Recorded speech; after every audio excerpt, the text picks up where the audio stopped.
मुल्क में आइन और कानून की बालादस्ती के लिए, हकीकी जमहूरियत के अहया के लिए आगे बढ़ा जाए, तो वो गवर्नमेंट जो कि आप अपने आप को बहुत ही मुस्तहकम गवर्नमेंट कहती है, उसके कमज़ोर तरीन होने की सबसे बड़ी अलामत यह है कि आपको तीसरा वेन्यू शायद आज तब्दील करना पड़ा है इस कॉन्फ्रेंस के इनेकाद के लिए। तो वो घबराहट जो है कि क्यों ये मुशावरत हो रही है, क्यों जमहूरियत की बात हो रही है, तो यही गवर्नमेंट के कैंप के अंदर जो एक इस सिस्टम को लेकर जो घबराहट है कि ये चलेगा नहीं चलेगा, जो एक लेजिटिमेसी का जो एक उनके ऊपर जो तलवार लटक रही है सर के ऊपर, तो ये उसकी बहुत बड़ी एक अलामत थी। बहरहाल जमहूरी सफ़र ने तो आगे बढ़ना है, चाहे जितनी कोई कदगने लगा ले, मीडिया को रोक ले, सियासत को रोक ले, जमहूरी सफ़र को रोकने की कोशिश कर ले, इसने तो आगे बढ़ना ही बढ़ना है हर सूरत में।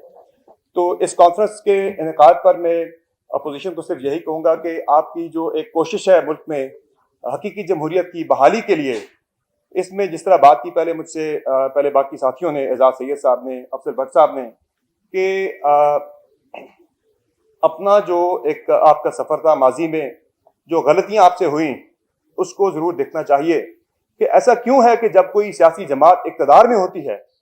तो उस वक़्त तो उसे जो है ये सब चीज़ें वो फरामोश कर देती है कि जमहूरी उसूल क्या हैं, जमहूरी तकाज़े क्या हैं, आज़ादी सहाफ़त कितनी इंपॉर्टेंट है। लेकिन जब अपोजिशन में होते हैं तो वही लोग आके जमहूरियत के अलमबरदार भी बन जाते हैं, वही आज़ादी सहाफ़त के अलमबरदार भी बन जाते हैं। मुझे याद है कि अफजल भट्ट साहब ने शायद इसका जिक्र पहले किया भी है कि जब यही पीका तहरीक इंसाफ के दौर में जब ये इसमें तरामीम लाई जा रही थी, तो शहबाज शरीफ साहब, बिलावल भुट्टो ज़रदारी साहब, पार्लियामेंट के बाहर जो सहाफ़ियों का कैंप था, वहाँ के शहबाज शरीफ साहब ने कंडेम किया था इस कानून को, और कहा था कि मैं सहाफ़ियों के साथ खड़ा हूँगा। लेकिन आज वही जब वो हुकूमत में आए तो उनकी जो उसूल थे वो सारे बदल गए।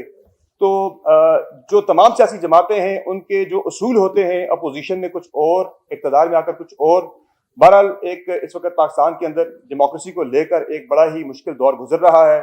जिसमें सियासी जमातों की जहाँ जिम्मेदारी बनती है, वहाँ हमारी साफ़ी बरादरी की भी जिम्मेदारी बनती है कि हम भी मुल्क में जो हकीकी जमहूरियत है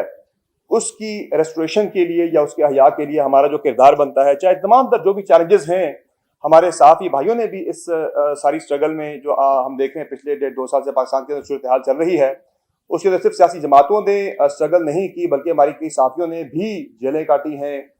मुश्किल सूरत हाल से वो गुजरे हैं और अभी भी गुजर रहे हैं।